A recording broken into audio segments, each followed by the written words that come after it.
very much. Next speaker is Gabriele Riccardi. He's well known for this service that he do, and I think he wants to be on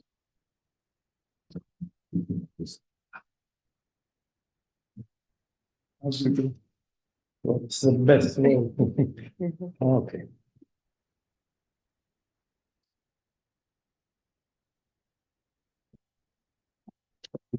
Okay. This is a pointer. Good morning, everybody. It's a pleasure to be here. And I thank for that the organizer of this meeting. It's nice also to meet so many good friends.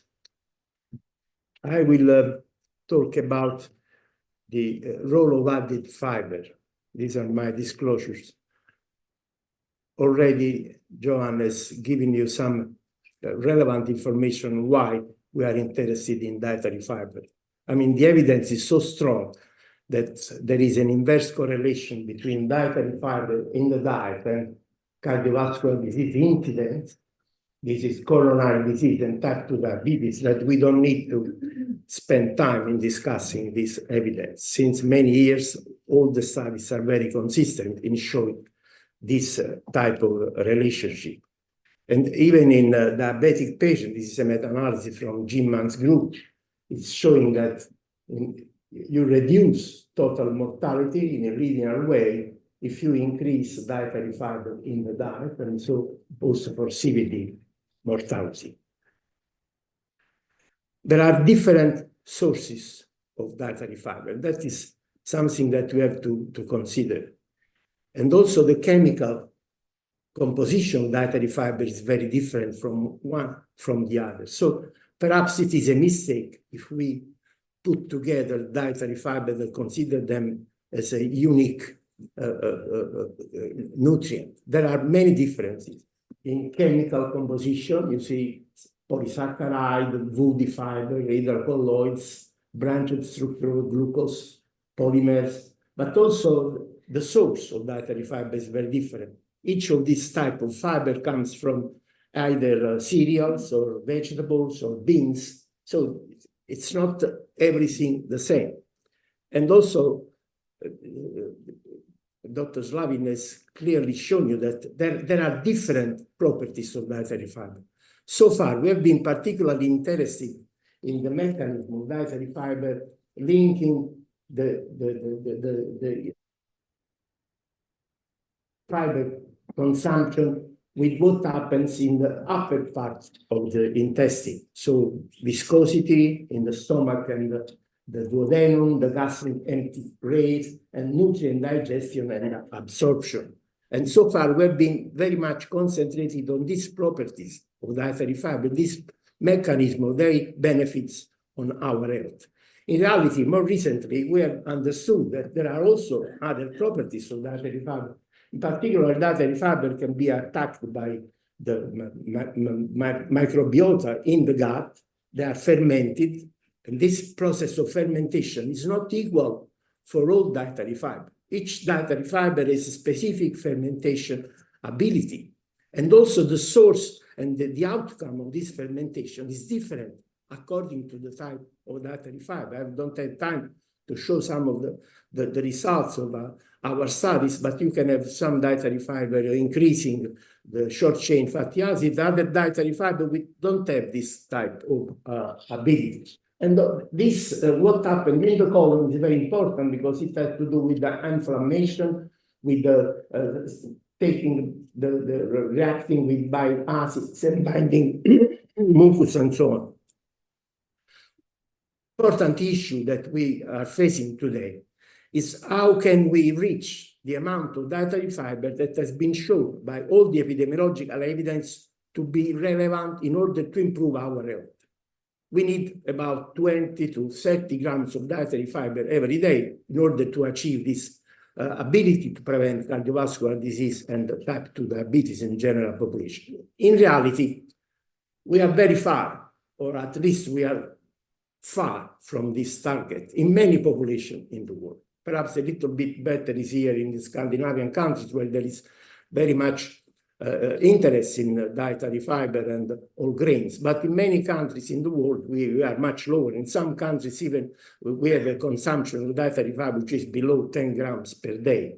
And if you look at the sources of dietary fiber, you understand that it is not easy to reach this target, because you see, you can have all grain bread, and you have 7 grams for 100 gram or portion, but you have baked beans, but you cannot eat beans every day. You have vegetables, you see, but if you look at this table, it is very difficult to put the different sources of fiber to reach this level that is recommended. So the remark, the consideration that we have to take in front of us is that current intakes of dietary fiber are not are generally low, and we need to face this problem to see what we can do. Obviously, we can advise population to increase the consumption of natural food, but another possibility is to increase fiber consumption by adding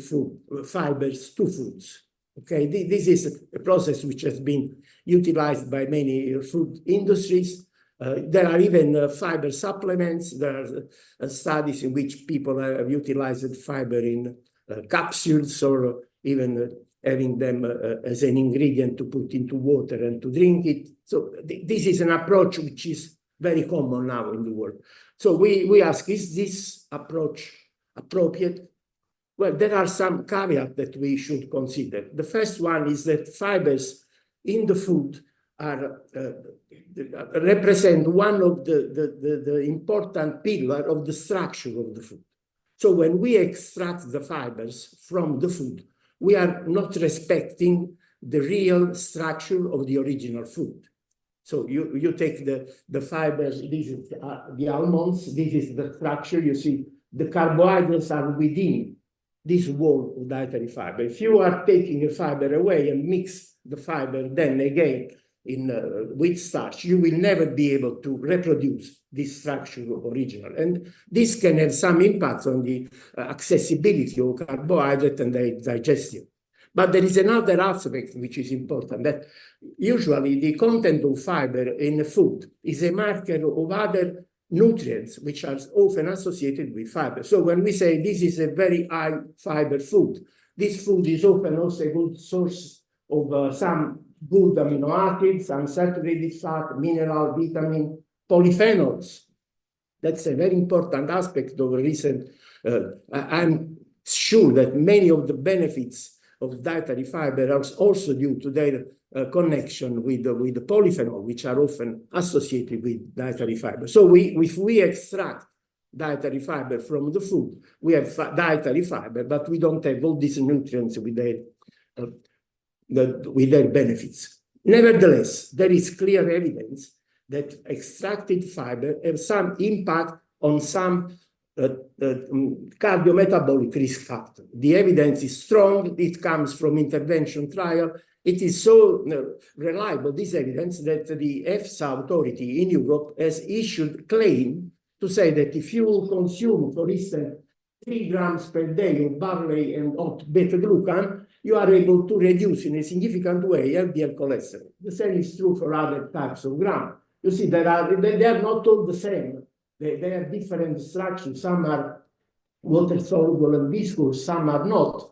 But there is evidence for each type of fiber of some beneficial impact on cardiovascular risk factor. And this is very established evidence. So one will be convinced in a way by this type of data that indeed this adding fiber to food would be appropriate and would be something to recommend. Unfortunately, in the last 2 years, there have been published 2 papers which are questioning this approach. Obviously, these are only 2 papers. These are from one single cohort. This is a French cohort, but they are in a way alarming because they are showing that some of the fibers, added fibers, in ultra-processed food, fibers that are usually utilized as emulsifier in drinks, in dairy foods, or in jellies or in other many foods that we usually consume, there are some of these fibers. You see the cellulose, carbomethyl cellulose, and they are associated. These are prospective studies with very large number of participants, but in one single cohort showing that there is an increased risk of cardiovascular disease and mortality. More recently, from the same cohort, there is some data showing that even the risk of type 2 diabetes is increased when there are foods consumed with this added fiber. It is remarkable, for instance, even the guar gum. We know that guar gum has very good impact on blood glucose levels. That is evidence. Many of us have had the experience of this property of guar gum. In fact, in this study, the use of guar gum as added fiber in this ultra-processed food is associated with an increased risk of type 2 diabetes. So it goes in the other direction. There is also some plausibility for this effect, because this type of fiber, they are going to induce dysbiosis in the colon. So instead of increasing Akkermansia or bifidobacteria, as we have with other different types of fiber, this type of fiber is increasing in the gut some of the bacteria which are associated with inflammation, Escherichia coli and other type of this bacteria. They facilitate the moving of this bacteria also outside the intestine, and so this inflammation is possibly going to be spread all over the body. This is what we know. Now, the data are too preliminary to say, okay, this is the truth, and we have to rely on this type of data. But anyway, there is a caveat that we have to consider. What about all grain? Is it the same? Well, we have to consider that the all grain that we utilize, this has been true for the last 30, 40 years, is in fact not a natural food, but all grain is in fact, in most cases, obtained with this milling technology, which takes away the external layers of the kernel, get refined starch, and then recombines the starch with the bran. So in reality, all grain is not the natural food that we are usually convinced of eating. It in reality is a food in which starch has been added with fibers, in this case, bran fibers. Is this type of process something that we can consider as acceptable? Well, we know that the evidence is also very strong in showing that there is an inverse relationship between consumption of all grain and, in this case, is cardiovascular disease mortality. You see, there is a very clear relationship. Up to 1 serving per day of all grain is associated with a reduction in cardiovascular disease. This is true also for type 2 diabetes. This is a very well-known meta-analysis from Raymond. And you see, once again, increasing whole grain, you have a reduction in significant reduction, about 25%, 30% reduction in type 2 diabetes incidence. There has been this paper from the American Society for Nutrition, which has tried to clarify the role of added bran, of this type of milling, this type of producing all grain in the data available, the epidemiological data available in the literature. These are all the studies in which the all grain was in fact obtained with the milling procedure that we usually utilize. So it's not the original all grain, it's a refined grain with added bran. And as you can see, in all these studies, there is a significant reduction, in this case of cardiovascular disease, with this consuming this type of all grain. So what we know from the epidemiology of the relationship between all grain and cardiovascular disease is reproduced if you take the all grain which is obtained with this new milling procedure. The same is true for this type of these are prospective study mixture of whole grain and bran, and you see that once again the risk of type 2 diabetes is significantly reduced. So it seems that the addition of bran to refined starch seems to be appropriate because it is associated with a reduced risk of cardiovascular disease, and diabetes don't seem to be any drawback. And the reason for this is that the impact of this procedure, of this type of fiber, the fiber which is present in cereals, is not the same as the other fiber that often have been utilized for adding as emulsifier. This type of fiber indeed has been associated with a very good impact on the type of bacteria which is present in the gut. This type of diet of fiber is able to increase Akkermansia, Clostridium lectum, Faecalibacterium. These are all bacteria which are able to ferment fiber, produce butyrate and propionate with many beneficial effect on all the function associated with diabetes. We did this study in which we evaluated the impact of whole grain on the postprandial glucose and insulin response, and we were able to demonstrate that there is a relationship between the amount of cereal fiber which these people were consuming and the production of propionate. So these people eating more fiber, they were producing more fasting propionate. And the amount of propionate was associated with insulin sensitivity.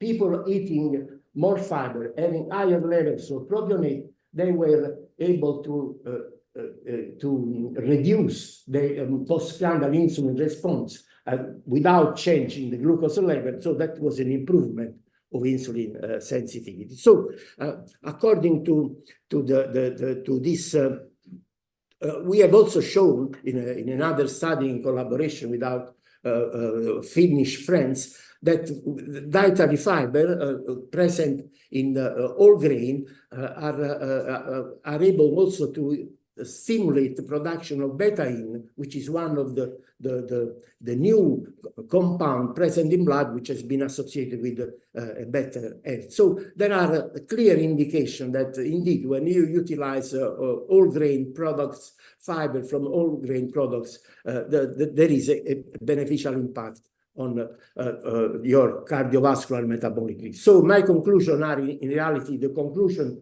of a group of scientists. Many of them are present here in this room, the ECQC consortium on carbohydrate quality consumption. We meet every two years, and our conclusion in this paper we wrote about dietary fiber is that, okay, it's important to consume dietary fiber. It's important that food industry can increase the consumption of dietary fiber by utilizing added fiber. But in this case, it should be clearly stated on the label that there are fiber added to the food and there are natural fiber in the food. So the consumer should be aware that the two things may be different. And the fact that a food contains a high amount of fiber, in the case of added fiber, does not mean necessarily that this is going to have beneficial impact on the health. It may depend on the type of fiber which is present, and it should be the possible beneficial effect should be substantiated by clear evidence, possibly on real cardiovascular and metabolic disease outcome. So this is what we have stated in this ECQC recommendation. Instead, for what concerns whole grain, these are the recommendations of this, the American Society of Nutrition, that the evidence is strong in showing that consumption of foods rich in cereal fiber or even mixture of whole grains and bran is associated with the reduced risk of obesity, type 2 diabetes, and cardiovascular disease. So we should not out the benefits of consuming the whole grain, how it is available now in the market. I conclude my presentation thanking my co-worker, some the old ones, the ones that now are leading the group, and some of the newcomers. These are only few of them. There are many others here in the audience which I had not the opportunity to put in the slide, that will continue in the future. And I finish by thanking you for your attention.